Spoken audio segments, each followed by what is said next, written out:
No, tardes, noches a todos. Les agradecemos una vez más por acompañarnos en este ciclo de charlas que armamos desde ADUA. Les agradecemos a todos dedicar un poco de su tiempo y de sus espacios tan complicados en esta cuarentena para estar con nosotros. Les agradecemos.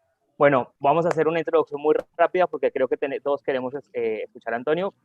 Tuvimos ya un par de charlas muy interesantes, una con Betania Alfonsín de Brasil, después nos acompañó Freddy Garay con una visión, dos puntos, dos posiciones muy diferentes y muy enriquecedoras. Y bueno, hoy tenemos a Antonio, nos acompaña Antonio, hace unos minutos estábamos charlando que aquí vamos a hacer una presentación un poco más informal. Antonio es abogado, licenciado en Derecho, y tiene, digamos, bueno, cursos de maestría y es doctor también en Sociología, pero sí, hay un par de cosas que a mí siempre me parecieron muy interesantes sobre él, que se lo comentaba, y ahora lo hago un poco público, pero que quizás fue uno de los primeros abogados latinoamericanos en preguntarse por la relación entre el derecho y el territorio, el derecho y el urbanismo, en una primera aproximación más jurídica, si se quiere, y quizás es un testigo de excepción de esta evolución de la discusión jurídico-urbanística o jurídico-territorial en la región. Y lo segundo es que esa visión avanzó, digamos, quiero decir, se enriqueció con la sociología. Antonio es un investigador de la UNAM en temas de sociología urbana y un poco ha sido investigador y académico, pero también fue procurador federal ambiental mexicano durante 6 años, y esa doble visión de estar tanto en la academia y en la investigación, pero también haber sido funcionario público y tomar decisiones en un nivel administrativo tan alto, sin duda enriqueció muchísimo su visión digamos, siento que de alguna manera ha definido parte de sus aportes en este tema. Así que bueno, nos acompaña también Fernanda Levenson, ella es abogada, es maestra en Derechos Humanos y Derecho Constitucional, es profesora e investigadora en Derecho Urbano acá en Argentina, a pesar de que ella es brasileña, nos acompaña y está totalmente familiarizada con la situación de los derechos humanos y de la situación del territorio en Argentina. Así que bueno, sin más preámbulos, cedámosle la palabra a nuestros invitados. A Antonio, la palabra es tuya, gracias por acompañarnos. Perdón, un último agradecimiento a Democracia en Red, que nos echó una mano enorme con todo este montaje tecnológico y con la discusión. Así que bueno, vamos Antonio, la palabra es tuya. Muchas gracias, Giovanni. Hola, Fernanda. Hola a todos y todas que nos siguen. Es un gustazo enorme estar con ustedes. Desde que Giova me contó de esta organización nueva, me dio muchísimo gusto porque, bueno, quiere decir, siento que hay una nueva generación de juristas o de no necesariamente juristas interesados en el derecho urbano en América Latina, y eso es muy, muy estimulante. No voy a hacer evocaciones de quiénes éramos o si esto era pionero. Yo creo que no importa tanto esas evocaciones. Voy directo a lo que quiero contarles, porque cuando recibí la invitación me pareció muy interesante pensar, además de la dimensión especializada de lo que hacemos, ¿con quién más podemos dialogar hacia afuera del derecho urbano? ¿Cómo conectar nuestro quehacer desde donde sea, de una organización no gubernamental, el Poder Legislativo, desde donde estemos trabajando? ¿Cómo ubicar esto en un mundo más amplio? La charla la he titulado Los tiempos del espacio, para tratar de contagiarlos con una curiosidad que es ubicar lo que hacemos en la historia, usar la historia como una fuente importante de reflexión, y en particular pensar el tiempo de la relación entre derecho y ciudad, que en realidad son los tiempos. ¿Por qué se me ocurre esto? Porque la pregunta de fondo es un poco truculenta. La pregunta es, ¿cómo vacunarnos en contra del desencanto? Porque el desencanto puede llegar. Cuando abrazamos una rama del derecho y dijimos, yo voy a hacer de esto mi vida, el problema es que hay algunas fuentes de desilusión o de desencanto que pueden venir, ¿no? En mi generación padecimos el desencanto del derecho urbano y creo que tenemos que tener claras cuáles son los antídotos a ese virus que nos va a dar en algún momento. Y las salidas a ese desencanto son muchas. Yo aquí nada más voy a sugerir esa, la de la historia y el tiempo. pero creo que tenemos que entender por qué, en qué consiste este virus, en qué consiste esta fuente de desencanto. Y es que el derecho urbanístico, a final de cuentas, es derecho administrativo. Y eso suena muy feo, ¿verdad? Suena a burocracia. Y ahí es el pantano en donde a veces nos perdemos. El entusiasmo se puede perder en el marasmo de los procedimientos administrativos. Y quiero recordar que hay una tradición muy vieja de pensar el fenómeno burocrático que desde luego inaugura Max Weber y sobre la que creo que no hemos profundizado lo suficiente, pero digamos, es algo fundamental en el pensamiento moderno reconocer en la burocratización de la vida una fuente de malestar. Lo que Weber llamó la jaula de hierro de la racionalidad moderna está representado de manera trágica, a veces penosa, con la burocratización de la vida. Y el derecho urbanístico tiene un riesgo de burocratizarse. No es que tenga un riesgo, es que es un fenómeno administrativo y hay que reconocer esa dimensión. Y entonces se vuelve árido, se vuelve incierto, se vuelve dependiente de voluntades cambiantes, se vuelve dependiente de condiciones estatales a veces crueles. Y bueno, ¿cómo le hacemos para no perder el entusiasmo? Hay muchas recetas. Yo aquí nada más quiero invitarlos a que ubiquemos siempre lo que estamos mirando en una perspectiva histórica y que nos tomemos en serio el tema del tiempo, pero sobre todo de los tiempos. Esto podría desplegarse simplemente de una manera teórica cuando vamos al movimiento de Derecho y Geografía. Este movimiento que, digamos, es una cosa anglosajona ahí entre canadienses y americanos y 2, 3 ingleses. El movimiento de Derecho y Geografía es un movimiento teórico bastante sugerente para ubicar nuestros quehaceres,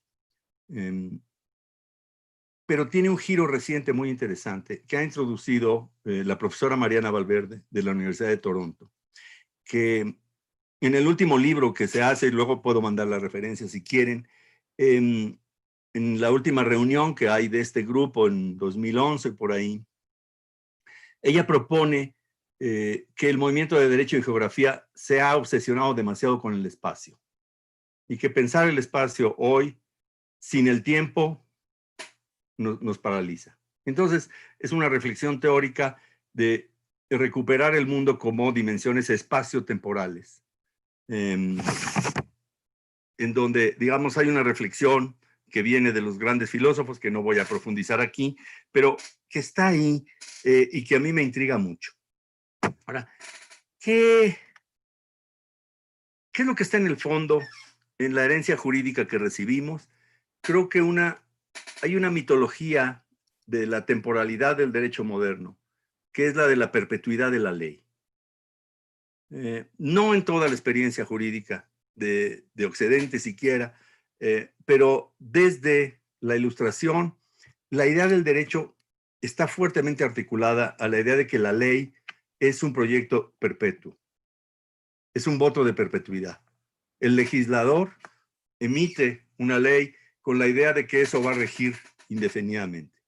Obviamente el Código de Napoleón es el mejor ejemplo de ese voto de perpetuidad. Ahí hay una apuesta porque la vida civil está condensada en un libro que va a regir indefinidamente, ¿no? Y yo creo que heredamos de ese paradigma de la primera Ilustración una idea muy fuerte de la temporalidad del derecho, que es la perpetuidad. Y cuando vemos de cerca los fenómenos jurídico-urbanísticos, en realidad lo que vemos son muchas temporalidades. Y voy a dar dos extremas y después voy a dar una muy sencilla, que es una temporalidad problemática, que sí tiene que ver con la perpetuidad. Las dos extremas son la prohibición de producir y vender alcohol y la prohibición de los rascacielos. Una sociedad puede, como como hizo la sociedad americana a principios de los años 20, decidir que el alcoholismo se combate con la ley, se establece la prohibición, se impide producir y vender ciertas bebidas alcohólicas, y eso tiene una temporalidad muy inmediata. Cambian los mercados, aparecen mercados negros, aparecen nuevas formas de procurarse la embriaguez, y aparece una crisis social que en una temporalidad muy corta. Es un ejemplo que se me ocurre de cómo una regla jurídica puede cambiar la vida de la ciudad en muy poco tiempo. Pero luego tenemos reglas que tardan muchos años en tener efectos. Entonces voy a simplificarlo pensando la prohibición del rascacielos. Una ciudad puede decidir que no quiere edificios de más de cierta altura, y eso, ¿cuándo vamos a ver los efectos? Y pasan décadas, y primero tiene que haber alguien que quiera construir rascacielos para ver qué tan duradera es esa prohibición. Estoy eligiendo una norma extremadamente simplificada, pero hay ciudades que lo han hecho. En Estados Unidos, la ciudad sin rascacielos es Washington. Decidieron que ningún edificio tenía que rebasar la altura de, no sé, el Capitolio, lo que fuera, y es la ciudad sin rascacielos. Pero es una temporalidad muy larga, y es un caso excepcional. Es decir, doy esos dos ejemplos para empezar a llamar la atención con la idea de que la relación entre el derecho y el espacio urbano tiene temporalidades múltiples. Todo esto como excusa para aterrizar en un tema que creo que sí es de interés en muchas partes del mundo, y que es la relación inquilinaria, o locación, o como le queramos llamar en cada país. Vivir en un lugar pagando una renta supone una temporalidad, vamos a decir, problemática. Casi que dividimos a la población entre los que tienen una propiedad, por lo tanto una temporalidad perpetua, y los que pagan una renta y por lo tanto una temporalidad limitada. Todo esto es una obviedad, pero quiero contar la historia del control de rentas mexicano para ilustrar la forma en que el derecho utiliza de manera extremadamente torpe la temporalidad. Después de la Segunda Guerra Mundial, hay momentos de crisis económica en México, suben los alquileres, hay movimientos inquilinarios, y la respuesta del gobierno son leyes que le llamamos aquí de congelación de rentas. Un decreto que prorroga indefinidamente la vigencia de los contratos de arrendamiento de las viviendas que paguen hasta 100 pesos. Entonces, hay una decisión arbitraria de por qué 100 pesos y no 110 o 200. Bueno, es una decisión política de un momento. Se prorroga indefinidamente esos alquileres. Entonces, los inquilinos que viven en esas viviendas adquieren una especie de derecho perpetuo, porque es una ley. Están prorrogados los alquileres por Ministerio de Ley, y eso no lo derogó una ley, porque era políticamente difícil. Eso se fue muriendo conforme se fueron muriendo los inquilinos y los propietarios. La relación casero-inquilinario se pudre, básicamente, y se queda ahí perdida en el tiempo. Y hoy que tenemos una crisis, porque hay inquilinos que no están siendo capaces de pagar sus rentas, cuando el Poder Legislativo quiere tener una respuesta, ¿qué hacemos? Tengo entendido que en Argentina hay un decreto federal, confieso que no tuve tiempo de estudiarlo, pero es una invitación a que dialoguemos sobre este tema. El balance que yo hago de la experiencia mexicana es que se dio una solución a un grupo social, se dio una protección prolongando los decretos de arrendamiento, pero después eso quedó como una temporalidad perpetua. Se volvió una calamidad. Lo que empezó siendo una medida de justicia social, de protección social. Al rato teníamos en la ciudad lo que llamamos las rentas congeladas, edificios completamente derruidos, sin una capacidad de restaurar la relación casero-inquilino bajo otros términos. A lo mejor es un problema económico y no un problema jurídico, pero sí me llama mucho la atención esa dificultad que tenemos para pensar diferentes temporalidades en las intervenciones jurídicas que no estén marcadas por la perpetuidad. Más genéricamente, una mirada histórica tiene que imponernos a los abogados urbanistas como cierta humildad de reconocer que los tiempos de las ciudades en general son tiempos largos. Claro, está el tiempo del proyecto, ¿no? El proyecto tiene una temporalidad muy corta porque tiene un promotor, tiene unos terrenos, el promotor quiere invertir, el gobierno quiere modificar, y entonces Puerto Madero lo producimos, a lo mejor lo negociamos políticamente en unos cuantos meses, lo diseñamos en pocos años y lo ejecutamos en poco tiempo. Tiene una temporalidad más o menos clara, relativamente breve, el proyecto. Pero todo esa, el resto de la ciudad se transforma en tiempos muy distintos. Y creo que el arte de la planeación es el arte de la gestión de la transformación. Y a partir de esta reflexión temporal, reconocemos un clásico de la historia y de la doctrina de la planeación, que es la distinción entre la planeación comprensiva y la planeación estratégica. ¿Qué tipo de planes podemos hacer?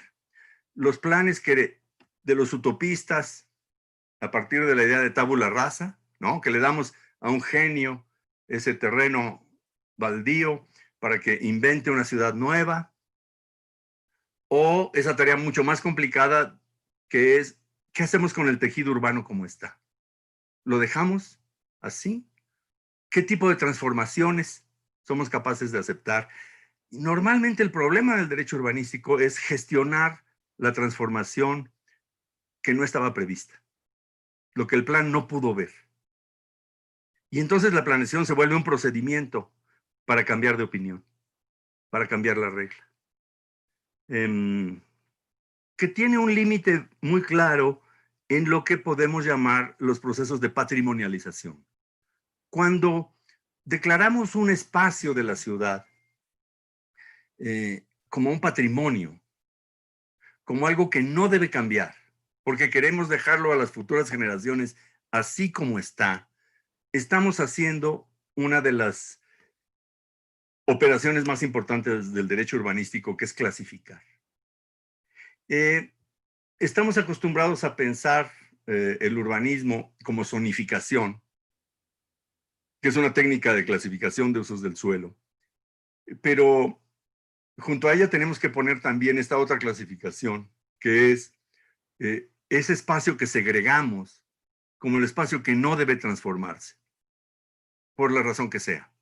En mi ciudad, por desgracia, esos procesos de patrimonialización han sido el bastión de los sectores más afluentes que no quieren cambiar sus bajas densidades para no perder calidad de vida. Y esto es un clásico de la historia del derecho urbanístico.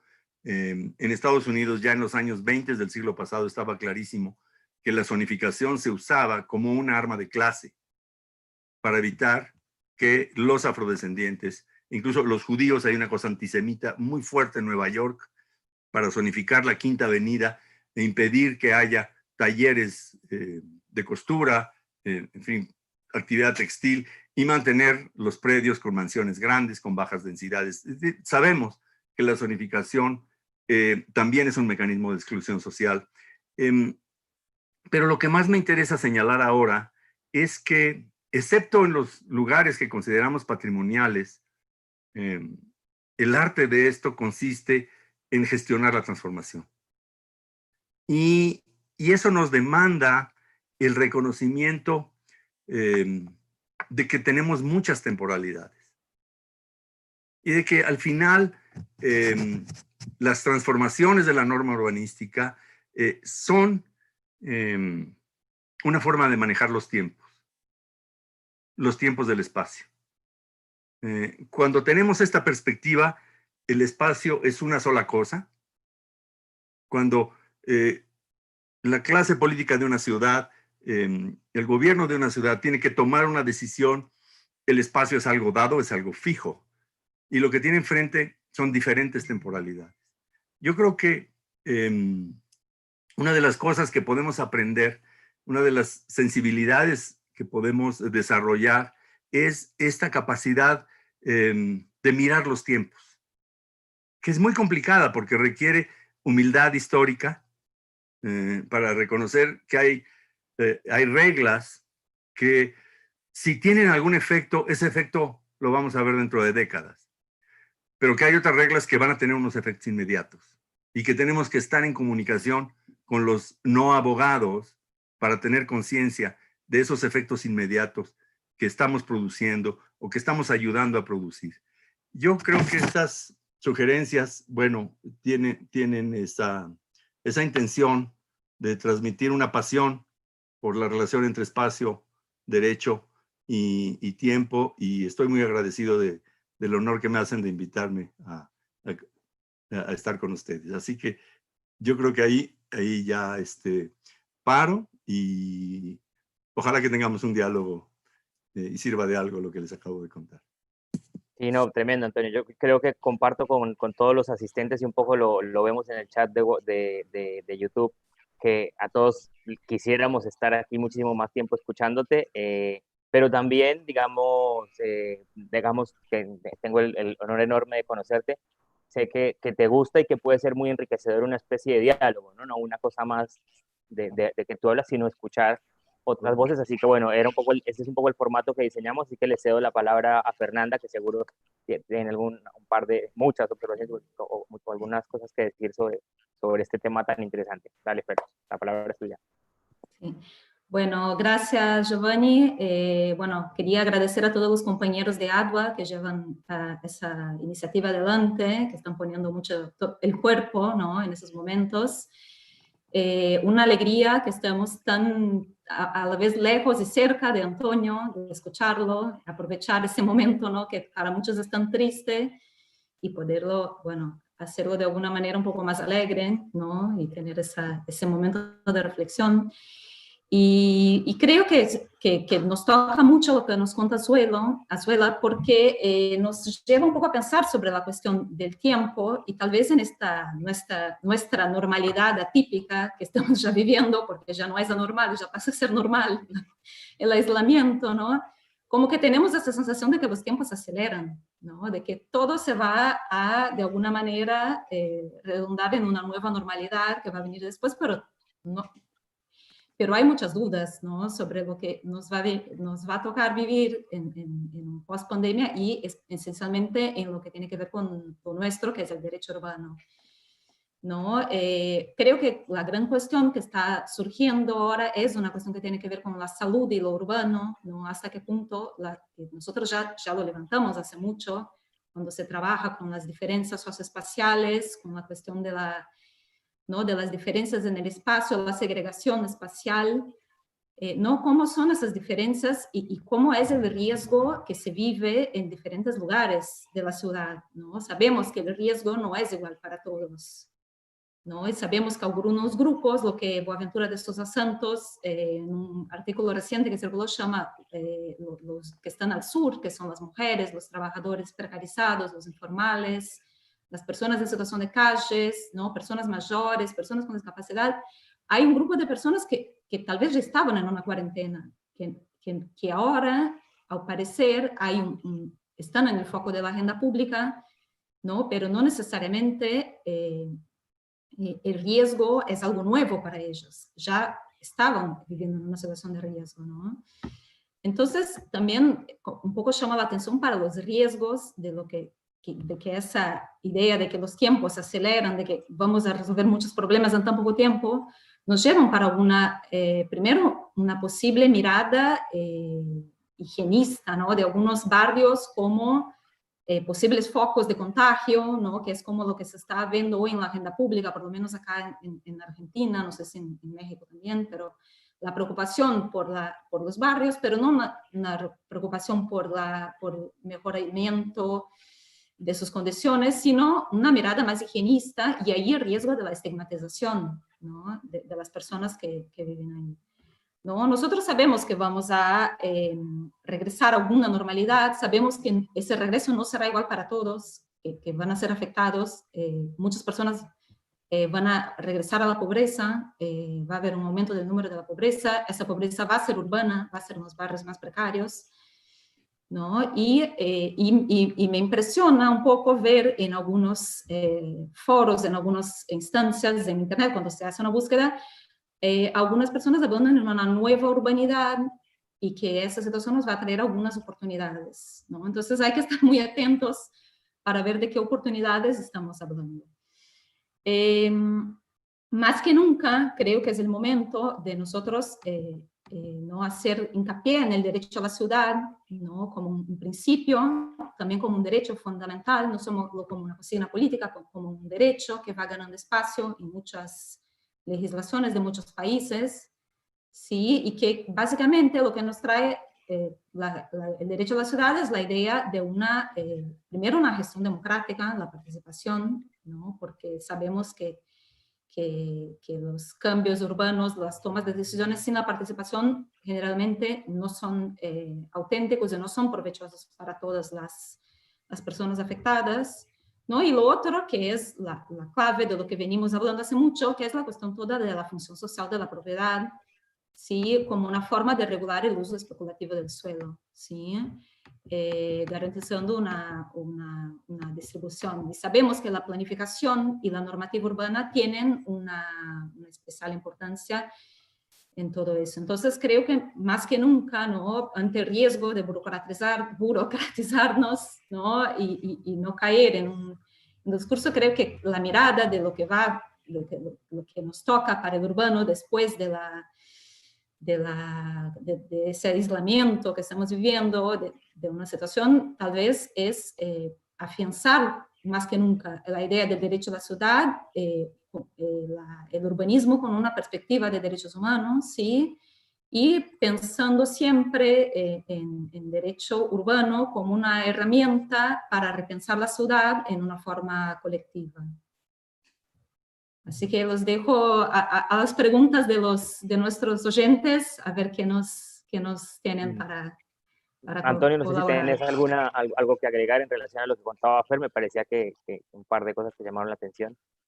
Sí, me gusta mucho lo que dice Fer. Voy a tratar de ser muy breve para que tengamos más participaciones, pero me evoca, para seguir con la cuestión de la historia, también recordar que el origen del urbanismo es el higienismo. Es decir, además de arquitectos que hacían planos, había ingenieros que metían tubos. Y hay digamos, la revolución sanitaria del siglo XIX tuvo un carácter de disciplinamiento de los cuerpos extraordinariamente poderoso. Y hoy la historia crítica de ese higienismo nos da una imagen de sometimiento de los individuos a las necesidades higiénicas que suena muy fuerte.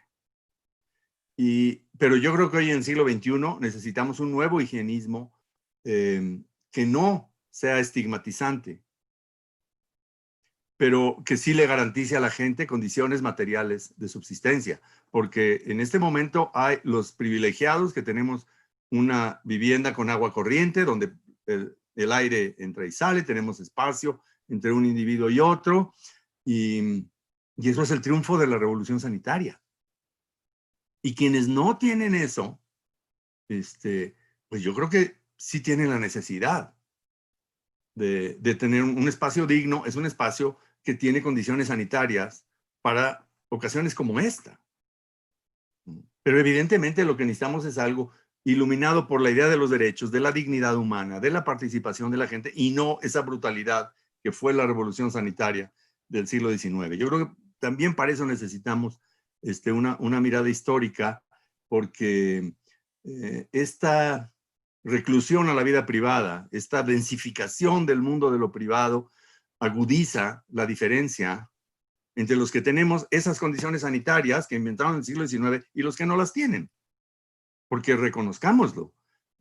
Los parámetros de una vida decente, no me meto al tema del decoro, pero eso también es, cuando decimos la vivienda digna y decorosa, yo no sé si en otras partes de América Latina es esta expresión, pero en México se habla de la vivienda digna y decorosa, ¿no? Y siempre me llamó la atención que cuando decimos decorosa, decimos que los padres puedan tener actividad sexual sin ser registrados por los niños, ¿no? Hay un orden sexual en la vivienda moderna. Pero ya sin entrar a eso, yo creo que los parámetros en los que creemos, por lo menos en el continente americano, si vamos a India va a ser distinto, es de unos mínimos de habitabilidad que implican infraestructuras, que implican distancias corporales, que implican flujos regulados, que no hemos inventado nada mejor. A mí, digamos, me parece que esos estándares mínimos son los mismos. Lo que tenemos que cambiar son los procedimientos para no caer en la estigmatización en la que se cayó en el siglo XIX, en donde los que eran víctimas de la desigualdad, además eran víctimas de un señalamiento de que si son sucios, además son criminales, ¿no? Y eso es una herencia simbólica del siglo XIX que fue muy fuerte en todas las ciudades de América Latina, de igualar al pobre que vive en situaciones sanitarias con el delincuente, ¿no? Entonces, ese es el gran vuelco que da la idea de derecho a la ciudad, me parece. Creo que aquí con Fernanda coincidimos en eso, me parece. No, pero ya me extendí demasiado. Yo creo que hay que tomar... Está perfecto, no hay problema. Era muy pertinente el diálogo entre Fernanda y tú. ¿Les parece si traemos un par de preguntas de nuestro público? Perfecto. Claro.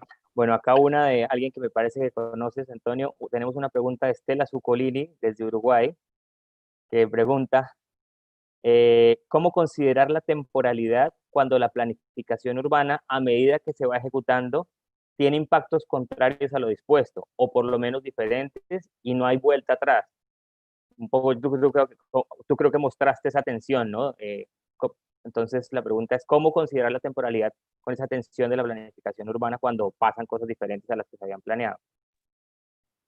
Es una pregunta dura porque nos lleva al tema de la estricta aplicación de la ley que tenemos que demandar cuando estamos a tiempo. Porque hay el problema de los hechos consumados. En la gestión urbana, pero sobre todo en la gestión ambiental, el tema de los hechos consumados es una cosa muy fuerte porque es casi una fuente de derecho.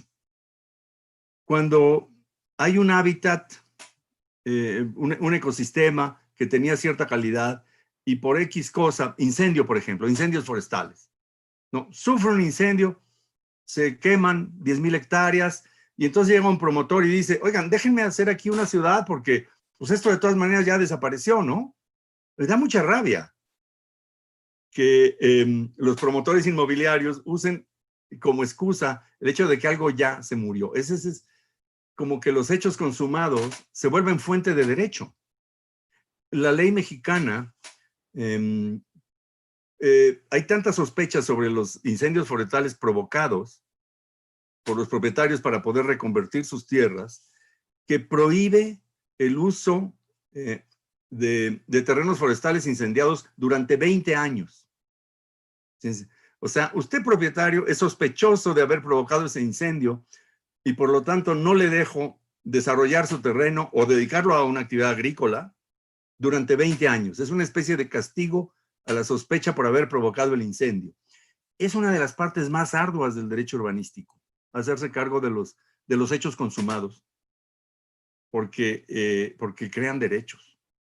Y no nos gusta aceptar la destrucción creativa en esos términos, ¿no? Entonces, Estela, qué gusto en saludarte.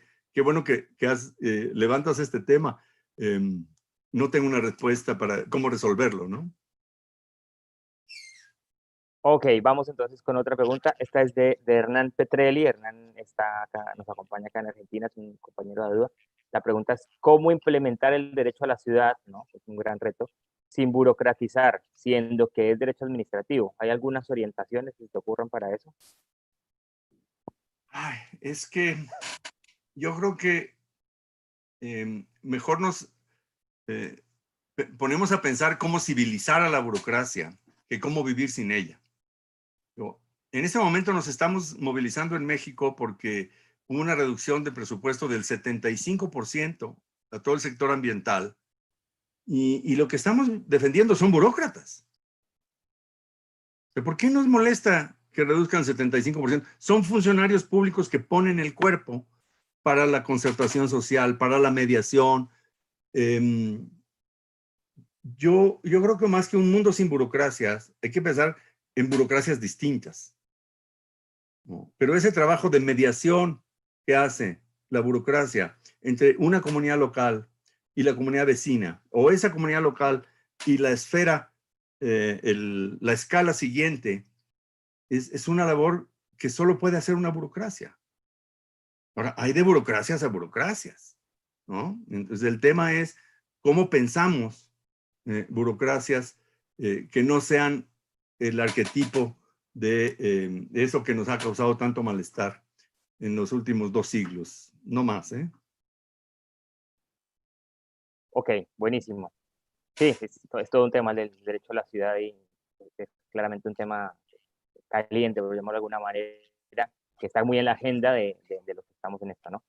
Bueno, una pregunta de alguien de Brasil, no lo hago por canchero para mostrar que tenemos gente que nos sigue en Brasil, pero en efecto nos gusta mucho este diálogo que estamos armando con otros países y desde la primera sesión que estuvo Tania nos acompañó gente de Brasil, así que eso nos gusta mucho. Bueno, Cristiano Tolentino de Brasil pregunta, señala, la pandemia parece aumentar aún más la desigualdad de los espacios. ¿Será la solución cambios legislativos o nuevas actitudes éticas de los sujetos?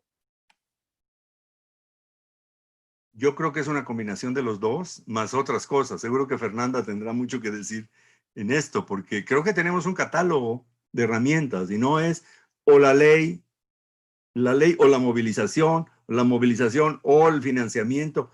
Es un catálogo de herramientas que tienen los diferentes actores. Y yo creo que hay que tener claro que no podemos esperar que la ley haga ciertas cosas. Hay ciertas cosas que solo puede hacer un juez. Quiero retomar lo de la burocracia.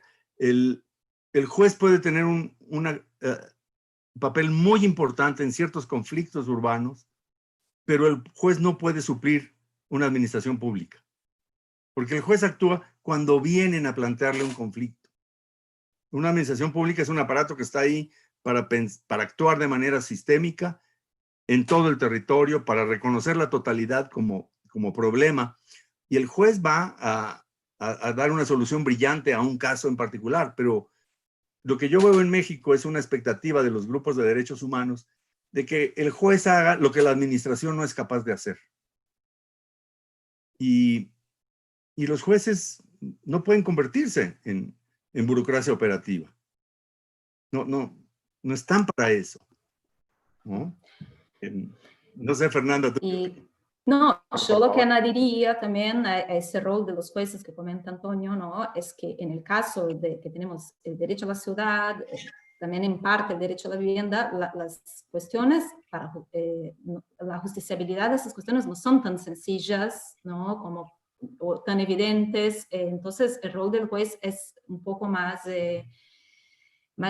difícil, ¿no? Entonces la confianza siempre recae justamente al derecho administrativo, a lo que es la administración pública, ¿no? Y no solo a la legislación, a la aplicación y a la interpretación, porque también ahí es donde hay todo el gran espacio, ¿no? Para el derecho consumado, casi siempre es en la interpretación de la ley, por eso también llamamos la atención a la necesidad de que los abogados que trabajan con derecho urbano tengan en la comprensión del derecho a la ciudad, de las herramientas esas y esos principios, ¿no? Creo que la pandemia es interesante notar que, bueno, podemos ver a través de los muros de las casas, vemos las desigualdades que capaz antes muchas personas no podían ver, ¿no? Es mirar a la casa de una persona que estudia, un niño que estudia en una casa, sin más, al momento en que perdió el espacio de la escuela, el niño estudia en su casa, sin las herramientas, en un lugar con hacinamiento, que no tiene las condiciones,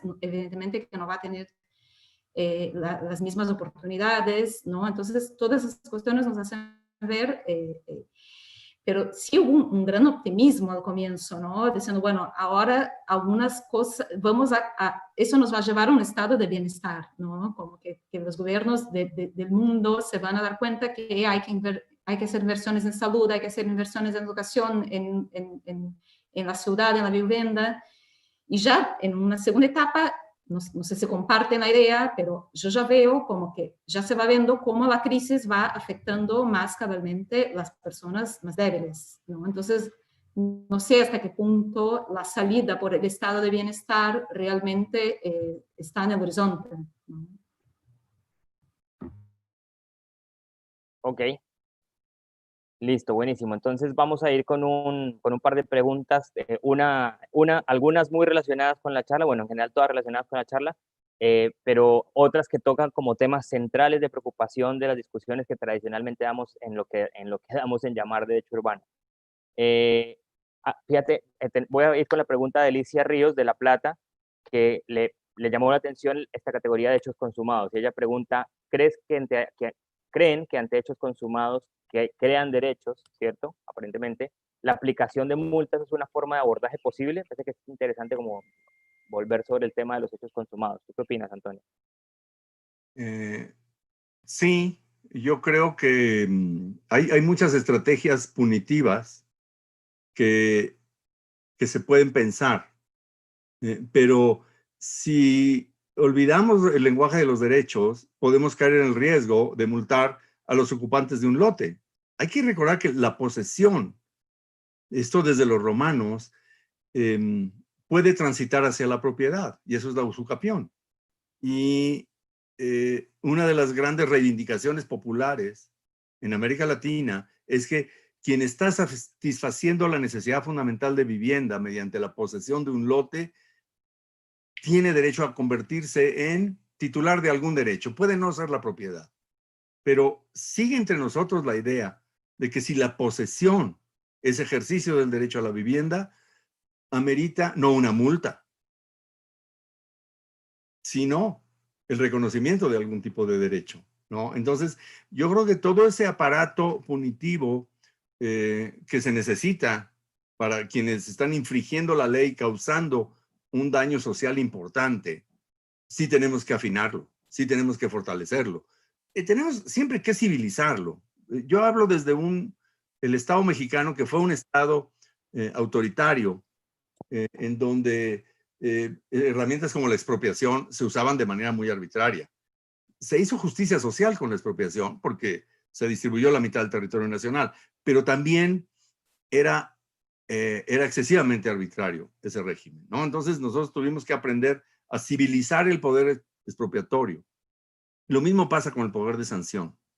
Creo que tenemos que civilizar el poder de sanción y eso requiere una burocracia ilustrada, pero sobre todo no abandonar un lenguaje de derechos que nos permita distinguir la persona que se apropió de un terreno para satisfacer su necesidad de vivienda de quien se apropió de un terreno para luego hacer un negocio con él. Esa distinción tan básica es un punto de partida. Después hay que pensar más fino y elaborar y bueno, pero el hecho consumado no da lugar a un principio general. Los principios están en los derechos, ¿no? Ok, bien, bueno, ahora una pregunta creo que es complementaria, sobre todo ha aparecido mucho en la charla esta idea del inquilino, ¿no? Que como un ejemplo, como un caso arquetípico de esta discusión de tiempo y espacio y derecho. Y ahí hay una pregunta clave que nos hace alguien que también conoces, Catalina Molinati, pregunta acá en Argentina, ¿en qué medida o en qué manera la institución de la propiedad es un impedimento para abordar las nuevas demandas, sobre todo la desigualdad?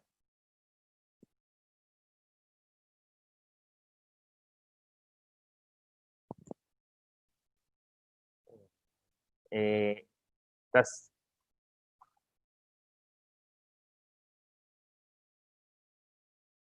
espera que estás en, ahí está, no. Sí. Sí. Ahora sí. No, otra vez. Efectivamente, la propiedad sigue siendo el gran tema, pero tendemos a hablar de la propiedad, y sé que Catalina no está haciendo eso, pero muchas veces hablamos de la propiedad como si fuera un fenómeno universal, ¿no? Y la verdad es que tenemos diferentes clases de propietarios y diferentes clases de objetos de propiedad. Y sobre todo, o sea, para mí una teoría de la propiedad siempre tiene que tener tres elementos: distinguir los sujetos, distinguir el objeto y distinguir el momento en el que estamos en el proceso de urbanización. Y eso va desde el ciclo familiar. No es lo mismo el departamento que está inaugurando una pareja que tiene sus chicos que esa misma pareja 40 años después, cuando el pleito es quién se va a quedar con el departamento de la vieja ahora que muere. Bueno, hay que pensar la propiedad en el tiempo y hay que pensar la propiedad en su diversidad, porque la propiedad es una institución, como todas las instituciones jurídicas, es ambivalente. Entonces, hay veces que necesitamos la propiedad como forma de garantía de un espacio digno. Hay veces que el orden jurídico no nos da más que la propiedad. Andamos buscando que si el derecho real de uso, pues son variantes de la propiedad. Y distinguir la propiedad especulativa de la propiedad como forma de satisfacer una necesidad es como el punto de partida. El problema es que se mezclan. Pero sí, sigue siendo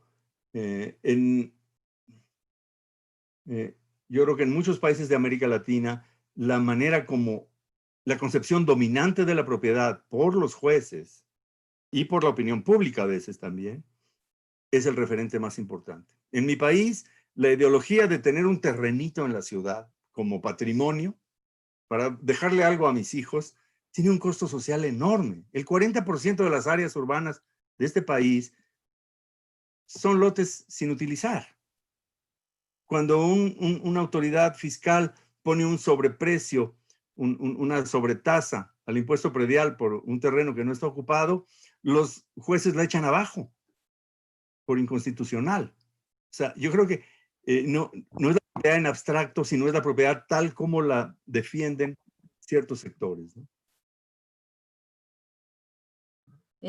No, un poquito más, ¿no? La cuestión de la propiedad que Azuela Antonio es, bueno, la persona creo que más conoce, ¿no? El tema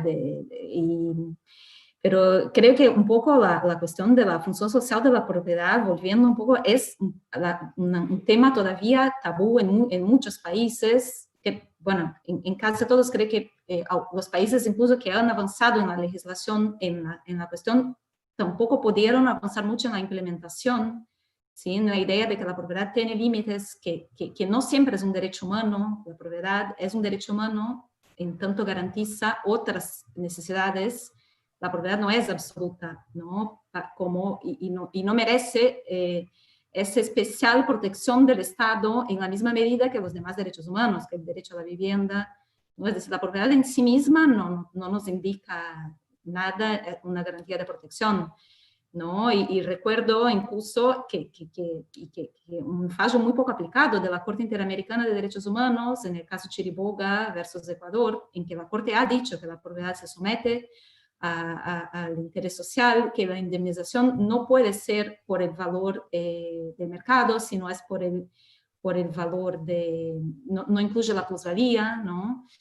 Y son algunas cuestiones que son muy, muy complejas y difíciles de poder inserir en el diálogo jurídico, ¿no? No sé qué piensa Antonio, ¿no? De cómo tal vez sortear esos obstáculos, ¿no? Para incluir esa discusión que ya nos viene, ¿no? De larga data. Sí, yo creo que el caso Salvador Chiriboga, que Fernanda conoce mejor que yo, porque tiene el trabajo que yo conozco mejor documentado, tiene que ser el punto de partida del diálogo entre nosotros interesados en el derecho urbano y los constitucionalistas. Porque el constitucionalismo es el espacio doctrinal o teórico desde donde se van a dirimir estas miserables cuestiones administrativas.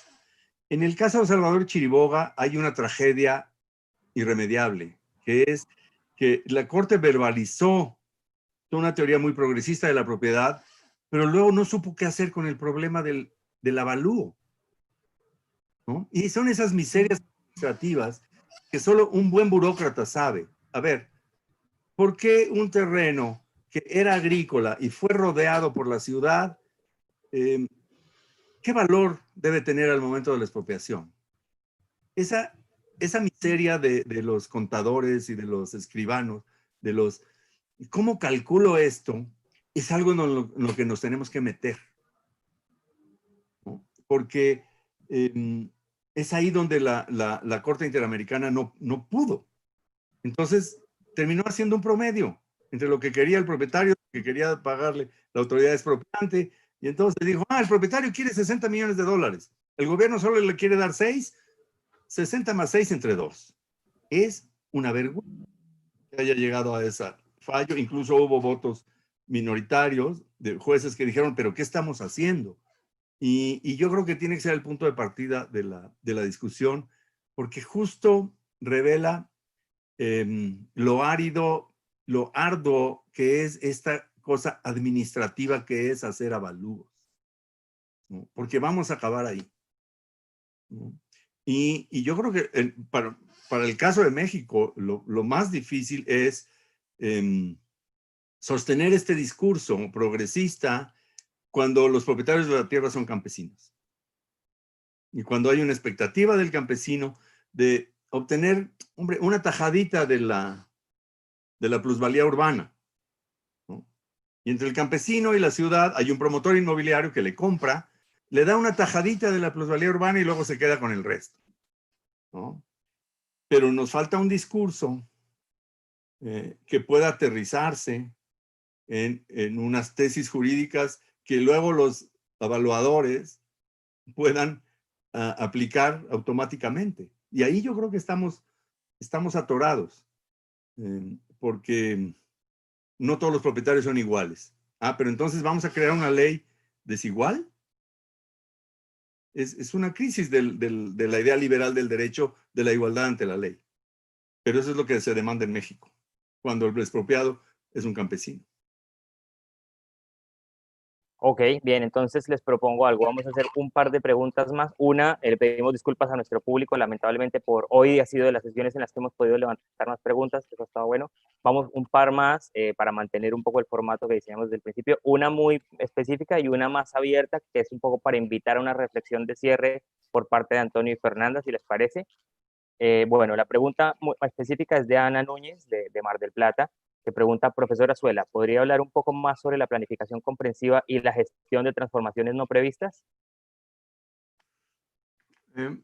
Gracias, Ana. Este es bueno, es un tema clásico digamos, de la teoría de la planificación,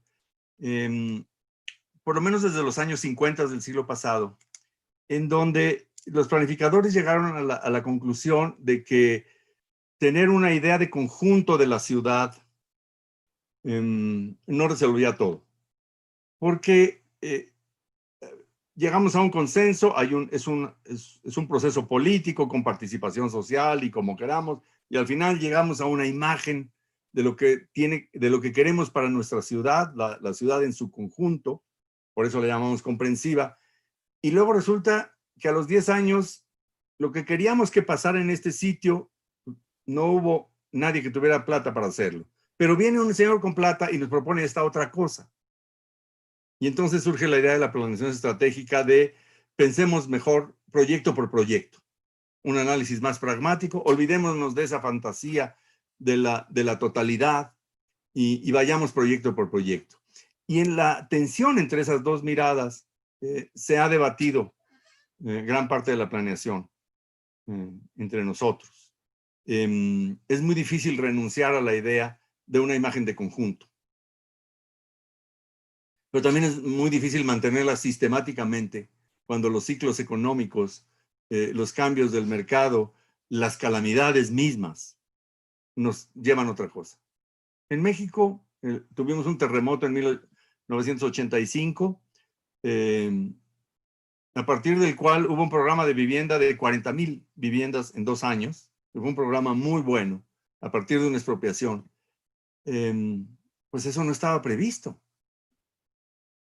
Y hubo que hacerlo, fue un gran proyecto.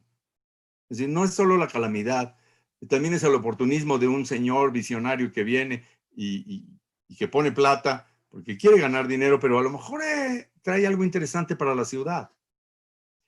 El tema es que no lo podemos predecir. No podemos saber quién se va a aparecer dentro de 5 años, con qué idea, qué calamidad nos va a caer encima, o qué cambio de opinión vamos a tener. Yo creo que tenemos que aprender a vivir con esa incertidumbre y movernos en esa, sin renunciar a ideales, a una idea de futuro, aprender a movernos en ese cambio constante de condiciones.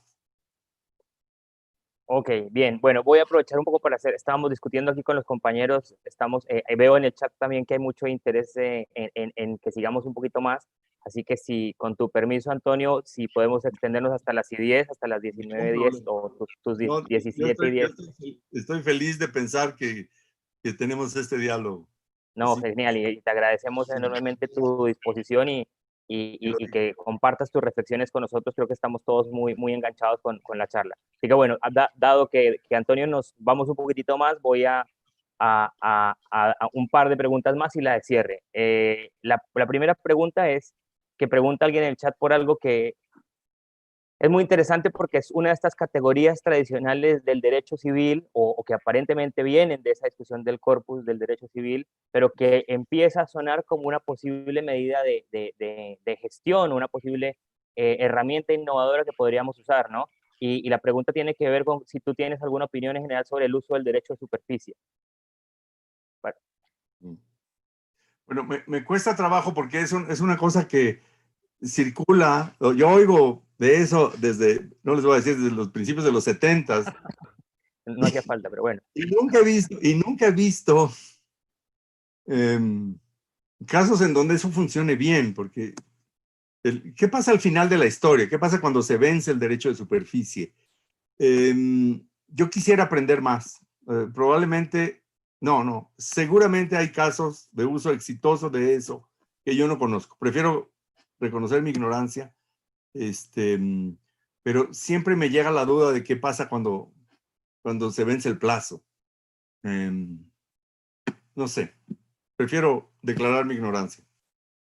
Ok, perfecto.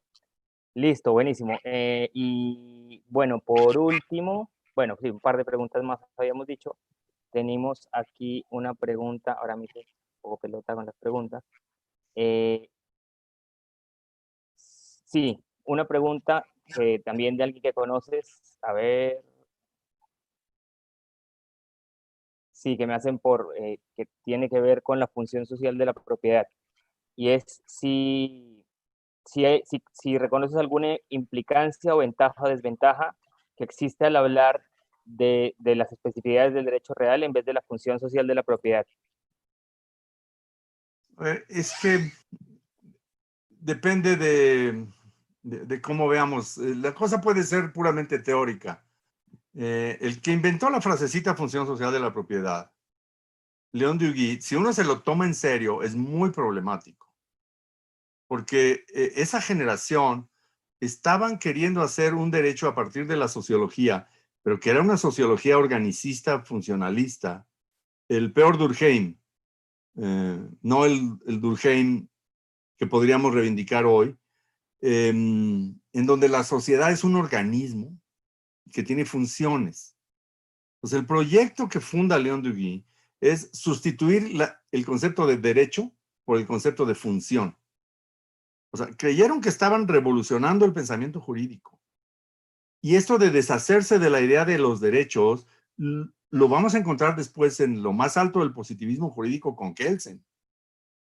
En la teoría pura del derecho hay el proyecto de que el derecho subjetivo desaparezca del panorama teórico porque no dice nada. Hay toda una discusión teórica de los positivistas en contra de la idea de los derechos subjetivos. Pues ¿saben qué? Perdieron. Porque al final del siglo XX tenemos una idea del derecho cargada de derechos subjetivos. Entonces, oponer derecho a función social a derecho real es hablar de constructos teóricos que tienen historias distintas. El problema de hoy, que ya señaló Fernanda, no es si la propiedad es un derecho real, ¿no? Es si es un derecho fundamental. Y como ella dice, solo podemos reconocerlo como derecho fundamental cuando entran en juego temas que tienen con la vida y la dignidad. Hay una sentencia muy bonita de la Corte Suprema Colombiana que dice eso, ¿no? La propiedad solo es un derecho fundamental cuando al comprometer la propiedad estamos comprometiendo además el derecho a la vida, a la salud, a la vivienda. Y yo creo que ahí tenemos que engancharnos con un jurista moderno, que es Luigi Ferrajoli, que tiene el mejor argumento que yo conozco para decir que la propiedad no es un derecho fundamental. Son 5 páginas de su libro que se llama La ley del más débil o el derecho de los débiles. No recuerdo, puedo mandar después Son 5 páginas. Y ahí un gran jurista contemporáneo, con ideas contemporáneas, nos ilumina mejor que estar haciendo la exégesis de un León Duguy que estaba usando una sociología que a lo largo del siglo XX dejó de tener peso, ¿no? Entonces yo creo que función social de la propiedad debe ser un lema que evoca un tipo de solidaridad, pero no un marco teórico contemporáneo. Para mí, las fuentes teóricas hay que tomarlas de nuestros contemporáneos y Ferrajoli sería para mí el referente más inmediato porque es el lenguaje del derecho de hoy, ¿no? Ok, solo para complementar tu referencia, el libro creo que se llama Derechos y Garantías, la ley del más débil. Exacto, gracias, sí. Ese, bien. Listo, bueno, quisiera cerrar con una especie, es una pregunta muy abierta, pero lo que quisiera es darles estos últimos 8 minutos que quedan para que tengas un cierre muy abierto, ustedes dos, que tengan un cierre muy abierto, Antonio y Fernanda, en esta especie de diálogo que hemos armado, que tiene que ver con qué lecciones nos deja esta situación que estamos viviendo para los grandes centros urbanos y cómo en los que trabajamos en estas cosas, en un espectro más grande como urbanistas, arquitectos, sociólogos, lo que sea, y específicamente los que trabajamos, los que queremos aportar desde esto que hemos dado en llamar derecho urbano, qué lecciones tenemos, qué retos tenemos por delante, que es un poco una reflexión que escuché de ti el otro día, había un par de líneas ahí. Pero bueno, lo que quiero saber es qué opinas, cómo podemos aportar, cómo podemos trabajar, qué líneas podemos avanzar. Bueno, les pregunto a los dos, así que les abro los micrófonos para que nos cuenten abiertamente, por favor. Si quiero, bueno, empiezo y ya voy haciendo mi cierre. No, yo entiendo que la situación, la crisis, o como se quiera llamar, de lo que vivimos en el momento, pone en evidencia un poco el modelo, ¿no?, de la ciudad global, fragmentada y segregada que tenemos hoy, ¿no? El estudio de las pandemias anteriores está documentado, está registrado por varios autores, pero no sé si una pandemia en una dimensión de las ciudades globalizadas que tenemos hoy, ¿sí? En que un día teníamos en China, otro día en Italia, otro día acá, como con esta velocidad, ¿no? Entonces nos hace pensar mucho sobre nuestro modo de vida, sobre nuestras ciudades, ¿no? Sobre cuánto más de segregación podemos soportar, de fragmentación social, ¿sí? Creo que el derecho urbano y la planificación urbana nos ofrecen herramientas, ¿no?, replantear algunas cuestiones, ¿no? Por ejemplo, cuando pienso en el caso de Brasil, que es un modelo de ciudad que fue en casi todas las ciudades brasileñas, metrópolis, fundado en el modelo del shopping, del centro comercial grande, cerrado, que evidentemente no está adaptado para una crisis pandémica, ¿no? Entonces, ante la situación fue necesario abrir esos lugares, ¿no? Y cómo, cuál respuesta se da en una situación así, que justamente pensando en cuestiones temporales, esos espacios ya fueron construidos, ¿no? Partimos de ahí. Entonces, un poco pensar cómo, desde el punto de partida que tenemos, ¿no? ¿Qué lecciones nos trae? ¿Cómo estamos preparados para ese riesgo? ¿no? Como un riesgo más que ya tenemos de nuestras ciudades, ¿no? Tan fragmentadas. Así que le dejo a Antonio que siga con sus reflexiones. Oh, gracias, Fernanda. Es una continuación de lo que dice Fernanda, porque desde el principio de la pandemia, los intelectuales empezaron a tener una especie de urticaria de narcisista, de tener que decirle al mundo que cómo iba a cambiar esto, ¿no? Entonces, no digo nombres, pero todos los grandes intelectuales nos inundamos de papers y de toda esta literatura de fin del mundo, ¿no? Entonces, o de refundación total, o de que ahora sí se muere, y entonces uno se sentía mal porque a mí no se me ocurría nada nuevo.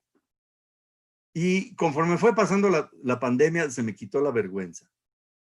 Y yo creo que lo que hay que decir es que la pandemia, lo dijo Fernanda desde el principio, aceleró lo que ya tenemos, que son ciudades profundamente injustas.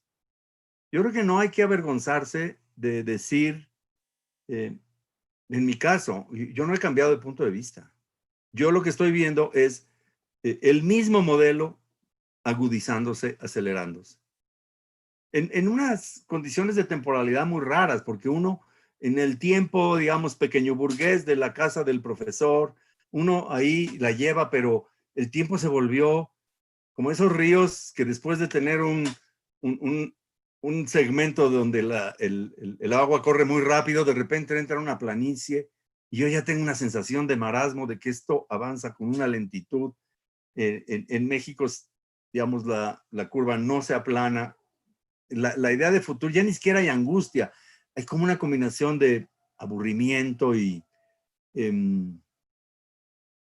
no sabemos hacia dónde vamos, pero yo ya estoy en condiciones de reconocer que las convicciones que ya tenía sobre la ciudad están más vivas que nunca. Entonces, no he descubierto nada nuevo, no tengo nada nuevo que decir, pero yo creo que es la oportunidad para insistir en la agenda. Digo, si alguien tiene una idea original, hombre, ojalá, yo estoy abierto. A mí no se me ocurre nada nuevo. A mí me parece que estamos viviendo la aceleración y la agudización de lo que ya teníamos, que era profundamente injusto, y no veo en el corto plazo, como no sea la política del estado de bienestar, otra alternativa, ¿no? Espero no ser demasiado crudo, pero yo creo que un poquito de realismo nos sirve para estar preparados para lo que viene, con propuestas lo más imaginativas posibles dentro de este contexto. Ok, bueno, buenísimo. No sé si Per quieres agregar algo final, ¿no? Perfecto. Bueno, le agradezco en nombre de los compañeros de ADUA y en nombre también, me tomo el atrevimiento de hablar por los asistentes, a las personas que nos siguieron en el streaming de YouTube. Te agradezco enormemente la experiencia de haber compartido tu tiempo y tus reflexiones con nosotros. Creo que podríamos estar muchísimo más tiempo acá, pero bueno, una de las cosas que decidimos diseñar es un formato corto también que sea amigable para las personas en estos tiempos tan complicados, que la gente pueda dedicar una horita de sus días para acompañarnos. Así que bueno, Antonio, te agradezco de todo corazón que nos acompañes. Hoy agradecemos también a Fernanda por ser una coequipera genial en esta conversación que tuvimos con Antonio. Armaron un tándem de reflexiones muy, muy bueno. Y bueno, esperamos, Antonio, que nos sigas acompañando en futuras charlas, que te vuelvas un habitué de ADUA, que nos sigas acompañando en próximos ciclos que vamos a diseñar. Gracias a las personas que nos acompañan, que dedican parte de su tiempo y de su espacio a propósito de la reflexión de hoy para acompañarnos.